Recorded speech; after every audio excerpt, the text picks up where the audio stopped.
Piltdown Man, an infamous scientific hoax in the modern day, but back in the 1910s was a huge scientific discovery. The year is 1912, and Charles Dawson, not to be confused with Charles Darwin, claimed to have discovered a missing link in ape to human evolution. Dawson was, at the time, an amateur archaeologist eager to make a name for himself in the paleoanthropology world. While searching the Pleistocene gravel beds near Piltdown Village in Sussex, England, he discovered a skull fragment he claimed to be hominin in nature. Dawson and Arthur Smith Woodward, the then keeper of geology at the National History Museum, worked together in the gravel bed, making several discoveries while they were there, including not only more skull fragments, but a couple molars, a jawbone, and even primitive tools, all of which they connected to the same specimen. Woodward made a reconstructed skull using what they had found, and the two hypothesized that the specimen lived roughly 500,000 years ago. After announcing their discovery to the Geological Society, their work was accepted in good faith. Now, if you know anything about modern science, you know that this is a big no-no, as everything has to be peer-reviewed and double, triple-checked even, before being generally accepted by the larger scientific community. But this was over 100 years ago, and science, while much more rigid than it had been in the past, was still not as rigid and standardized as it is today. For the 1910s, the story stops here. However, I did call this a hoax, and for good reason. But before we get into the why and how of the hoax, let's talk about how the hoax was uncovered in the first place. Fast forward roughly 40 years, and a new dating technology has come to the table, fluorine dating. By using fluorine dating on the specimen, geologist Dr. Kenneth Oakley discovered that the estimated age of the specimen was off by an entire order of magnitude. This individual was not 500,000 years old, but rather 50,000 years old. And scientists knew by then that by 50,000 years ago, Homo sapiens had already evolved.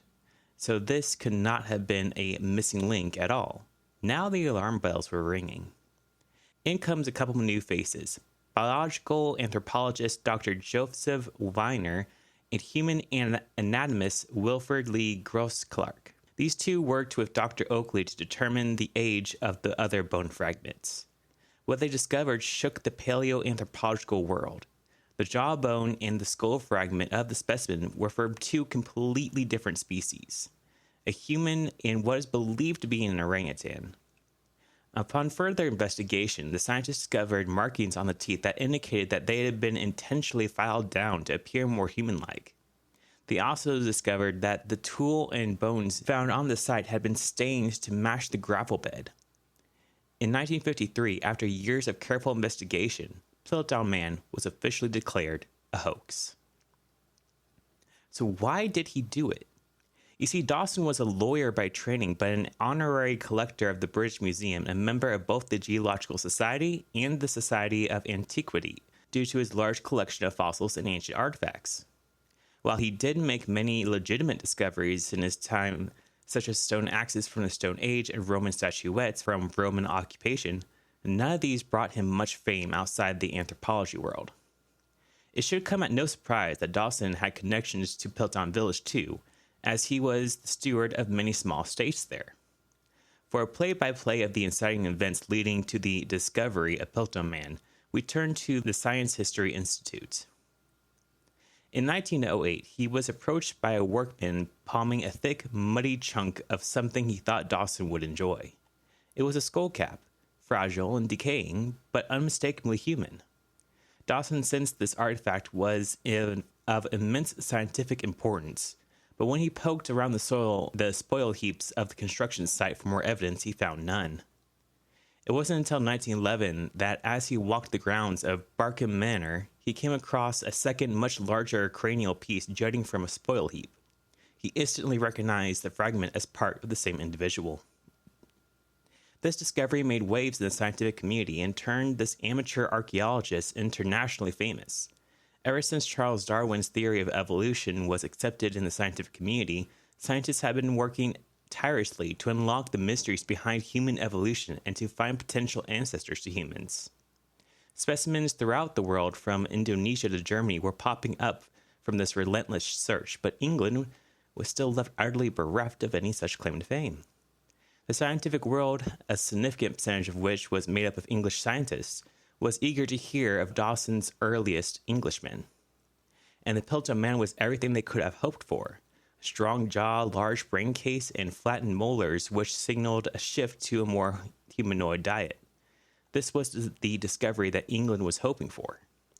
However, if you know anything about human evolution, you know that none of this makes any sense. First off, humans evolved 300,000 years ago in Africa, not 500,000 years ago, and of course not in England. Also, evolution is a gradient of change spurred by the environment and/or combinations of other factors, not a step-by-step process towards perfection as was thought of in the early 1900s. Nonetheless, we are talking about the 1910s, so we have to understand that because of this antiquated view of evolution, the fact that Piltdown Man was so close to human was proof that humans were approaching our current perfect form in England. Despite the presentation of Piltdown Man being successful, the greater scientific community, read most scientists that were not English, were split on whether or not this finding should have been accepted in good faith and not been given proper rigor, even by 1910 standards.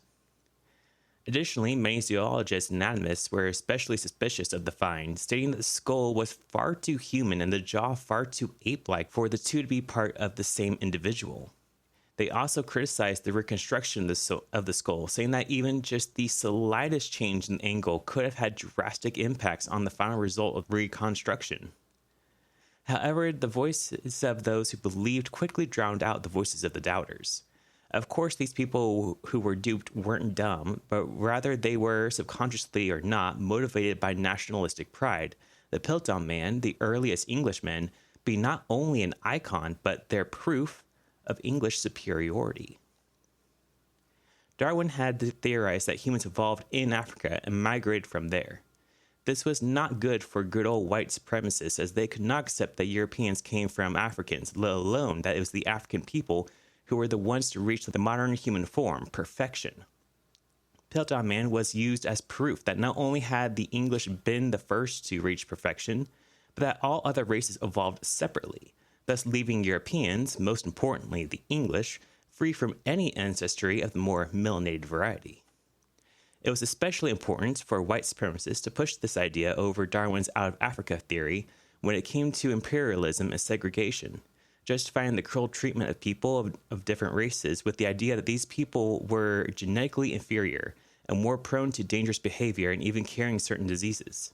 Many people who followed this theory saw people of different races as different species of human altogether. The Piltdown Man was eventually dethroned and even proved as a fraud, but its legacy lived on much longer than it should. White supremacists used the specimen as proof for their racist theories, even after this scientific community's attack on the pinnacle of English history. Even American biology textbooks were peddling the separate evolution theory well into the 70s. The Piltdown Man still makes an appearance in anti-science groups today, especially in America, though for a different reason.